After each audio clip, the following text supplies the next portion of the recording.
하나님의 은혜가 풍성함으로 가정마다 넘쳐나기를 간절히 바랍니다. 우리가 사는 인생 참으로 갈릴리 호수처럼 늘 풍랑이 불어닥칠 그런 순간순간을 맞이하고 있는 것이 바로 우리 인생이 아닌가. 그러므로 이런 풍랑을 눈앞에 두고 우리가 해야 될 일이 무엇인가요? 늘 이 풍랑이 우리 앞에 철랑거리고 있고, 그리고 그 풍랑으로 인하여서 두려움에 휩싸여 있는 우리 인간들이 해야 될 일이 뭘까요? 예수님이 지금 제자들과 함께 갈릴리 호수로 가던 그 가운데에 풍랑을 만나게 됩니다. 이 갈릴리는 정말 폭풍으로 유명한 그러한 곳입니다.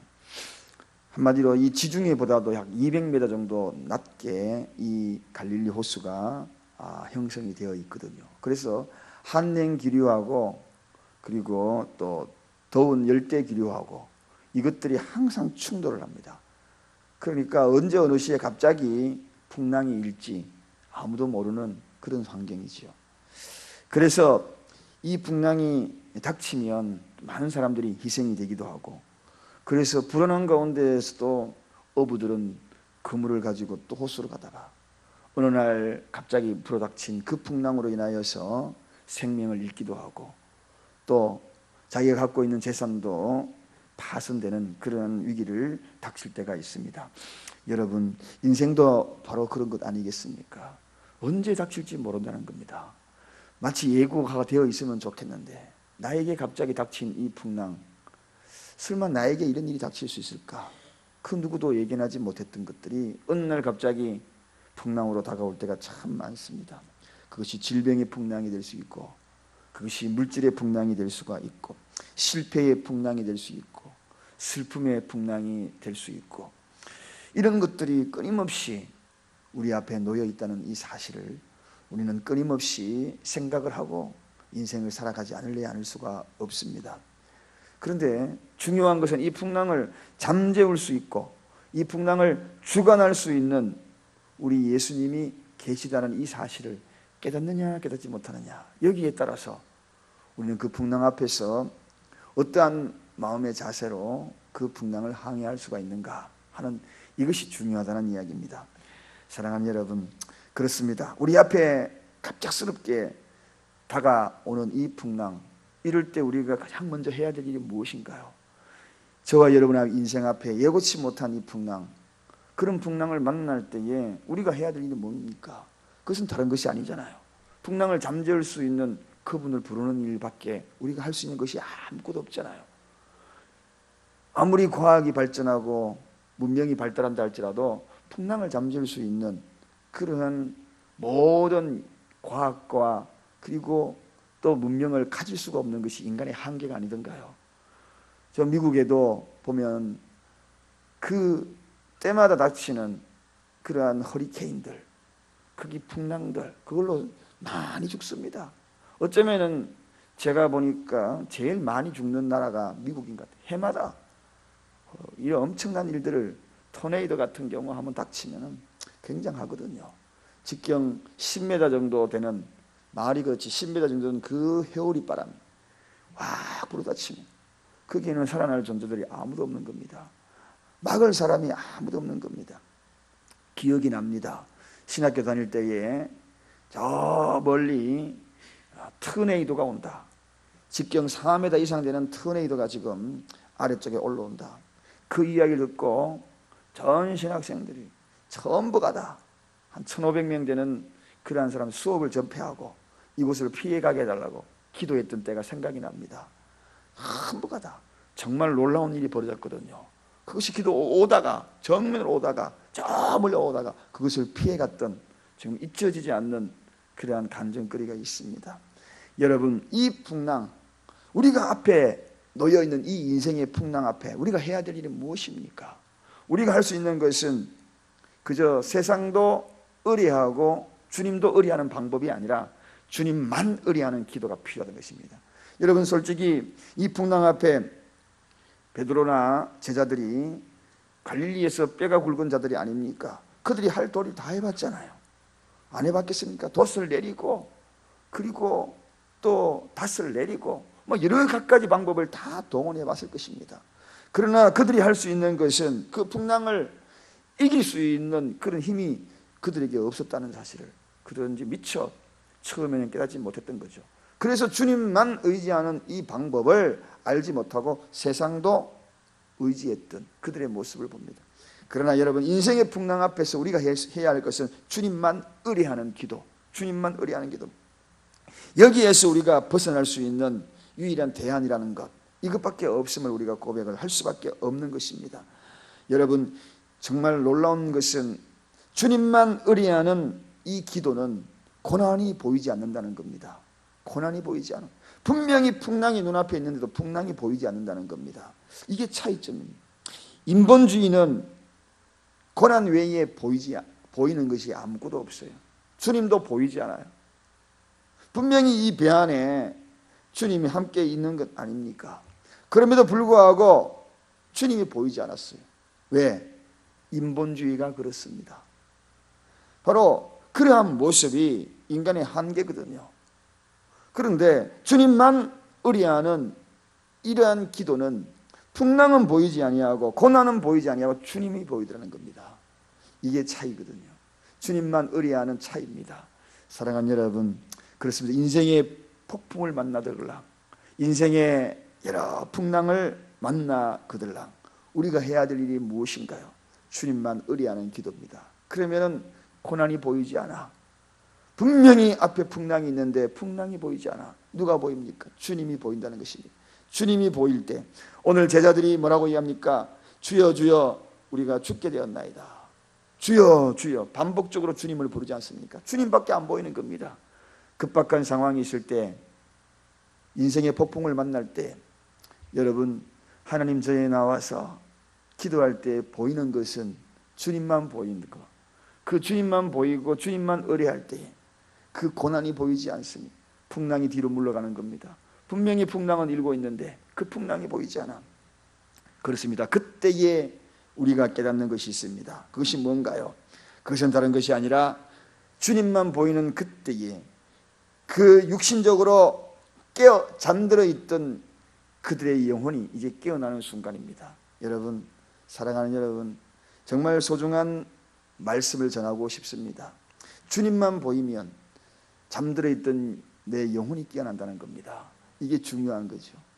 인생은 늘 육적인 것으로 바라보니 이 파도밖에 보이지 않는 것이거든요. 그러나 영의 눈이 깨고 나면, 영의 눈이 뜨고 나면 파도 위에서 그 파도를 주관하고 계시는 주님이 보인다는 사실입니다. 그렇습니다. 혼자서 모든 일을 처리하려고 그 파도를 잠재우려고 노를 젓고 닷을 내리고 그렇게 했던 그 모든 것들이 이제는 완전히 바뀝니다. 무엇으로 바뀌는가? 주님이 하실 것으로 바뀐다는 것입니다. 주님이 그 일을 잠재울 것으로 바뀐다는 것입니다. 내 곁에 서 계시는 그러한 주님. 왜? 내 영의 눈이 떴으니까. 기도는 한마디로 내 영혼의 눈을 뜨게 한다. 할렐루야. 잠들어 있던 내 영혼의 눈을 뜨게 되면 풍랑도 그 풍랑 속에서 풍랑을 주관하시는 주님이 보이기 시작하는 것입니다. 사랑하는 여러분, 이제 이렇게 주님이 보이는 이 영의 눈을 뜨게 되는 그 순간 주님이 뭐라고 말씀하십니까? 오늘 본문을 바라보면 그 풍랑을 잠잠케 하시기를 원하시고 계신 것을 알 수 있습니다. 예수님이 계신 곳은 언제나 인생의 폭풍이 잔잔해진다는 그런 의미를 우리에게 던져주고 있는 거죠. 주님이 영적으로 영의 눈을 뜨게 되면, 내 옆에 계신 것을 알게 되면 이제 그분이 하실 일을 기대하게 되거든. 그동안에 보이지 않았던 그분이 내 옆에 계신다. 내 옆에 계신 그분이 하실 일이 무엇인가요? 죽게 된 인생을 위하여서 풍랑을 잠잠케 하는 그 일을 하시는 분이 우리 주님이 아니겠습니까? 그러므로 주님만 의뢰하는 그 기도는 내 영의 눈을 뜨게 되고, 내 영의 눈을 뜨게 되면 내 곁에 있는 예수님이 보이기 시작하고, 예수님이 보이기 시작하면 그때부터 그분이 하실 일을 기대하는 거예요. 어떤 일? 풍랑을 잠잠케 하는 그 일. 그럼 내 마음에 평안이 밀려오는 겁니다. 여러분, 인생의 피난처 되신 우리 예수님이 어찌 그 풍랑을 보고 방관할 수 있겠습니까? 예수님이 계신 곳은 우리의 피난처가 아니던가요? 본문의 제자들처럼 감당할 수 없는 이런 풍랑 앞에, 위기 앞에 이제는 오히려 더 평안이 밀려오기 시작하는 것입니다. 주님이 우리에게 분명히 약속하셨잖아요. 무슨 약속을 하셨습니까? 너희가 환난을 당하나 담대하라. 내가 세상을 이기었노라. 할렐루야. 이게 바로 주님의 결론이거든요. 이게 바로 풍랑을 잠잠케 하는 그분의 결론이 아닙니까? 뭐라고요? 내가 환난을 당하나, 너희가 환난을 당하나, 너가 환난을 당하나 담대하라. 내가 세상을 이기었노라. 풍랑을 잠잠케 하는 주인공, 그분의 그 실체가 이제 제자들에게 확실하게 드러나거든요. 이걸 몰랐거든요. 옛날에 그런 노래가 있었죠. 이걸 몰랐지, 요걸 몰랐지, 요걸 몰랐거든. 그동안 요걸 몰랐어.